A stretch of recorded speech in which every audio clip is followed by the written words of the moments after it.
नमस्ते फ्रेंड्स। प्रस्तुत पुस्तक है हमारे प्रेरक स्वामी विवेकानंद। इसका संकलन और संपादन किया है professor BL Chaudhary and doctor Shankar Chaudhary. इसमें एक चैप्टर है स्वामी विवेकानंद। असफलताओं की चिंता मत करो, ये बिल्कुल स्वाभाविक है। असफलताएं जीवन का सौंदर्य है। जीवन में यदि संघर्ष ना रहे तो मनुष्य जीवन व्यर्थ है। संघर्ष, त्रुटियों और असफलताओं की परवाह मत करो, ये छोटी छोटी फिसलनें हैं।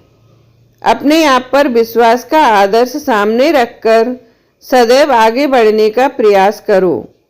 यदि 1000 बार भी असफल होते हो तो एक बार फिर सफल होने के लिए प्रयत्न करो। स्वामी विवेकानंद।